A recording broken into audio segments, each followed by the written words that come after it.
Welcome to our KPC Daily Devotional. Today we'll begin with Psalm 34, verses 1 through 8. I will bless the Lord at all times. His praise shall continually be in my mouth. My soul makes its boast in the Lord. Let the humble hear and be glad. Oh, magnify the Lord with me, and let us exalt his name together. I sought the Lord, and he answered me and delivered me from all my fears. Look to him and be radiant, so your faces shall never be ashamed. This poor soul cried and was heard by the Lord and was saved from every trouble. The angel of the Lord encamps around those who fear him and delivers them. O taste and see that the Lord is good. Happy are those who take refuge in him. Today's devotional is entitled Saved.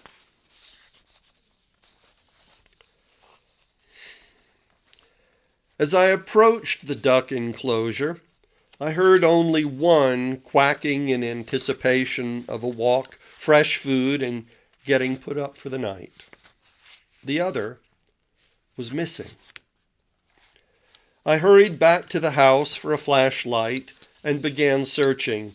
The other was there, but was stretched out, flat on the ground, with her head under the fence, motionless.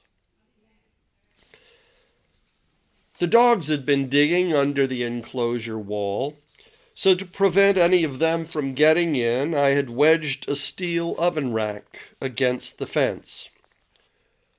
On the inside, a steel rake leaned against the wall. Foraging for insects and worms, the duck had poked her neck through the harp of the rake, then under the fence and through the oven grate. In her enthusiasm, she had evidently stepped on the tines of the rake, and it fell back on her, pinning her body to the ground. And it caught her head in the grate.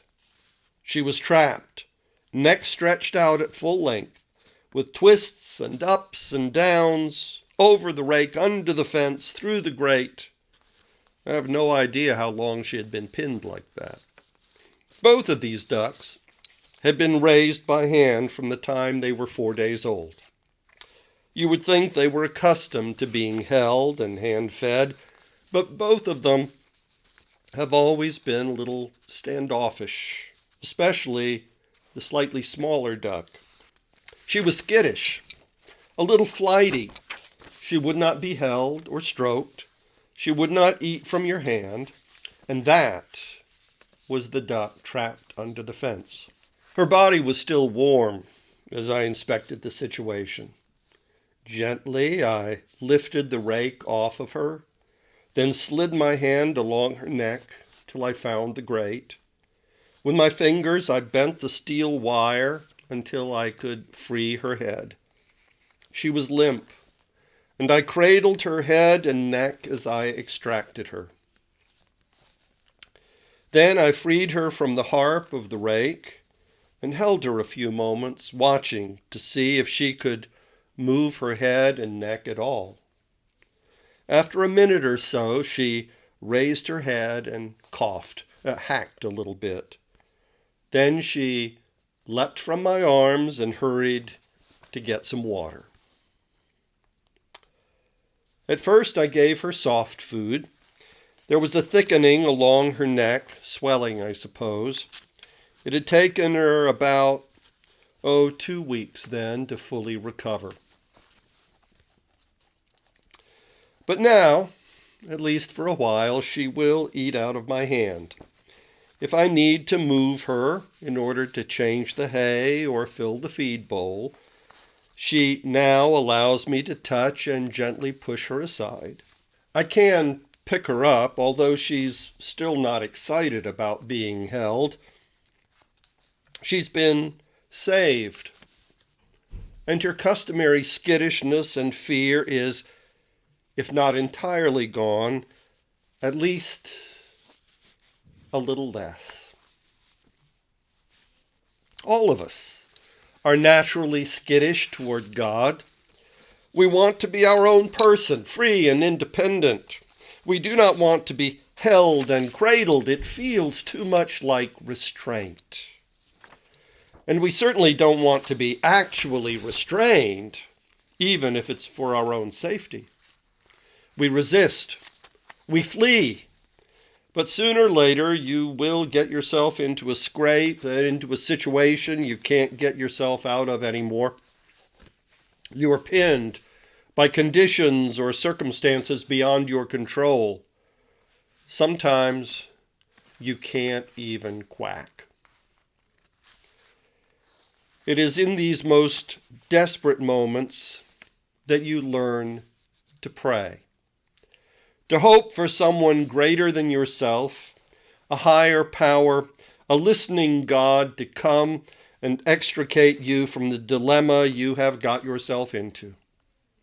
And in his compassion and grace, God hears, kneels down, and gently releases you from your self-made prison. He strokes you, calms you, checks to see if and how you might have hurt yourself. You were lost and now you're found. You were effectively dead and now you live. The Master saved you. People who are most comfortable in the hands of God are those who know they have been saved. They know that without their Master, they would not even be alive. And they recognize his touch and relax in his arms. If you are in a hopeless situation, a helpless crisis, there is a Master who is looking for you and can help you.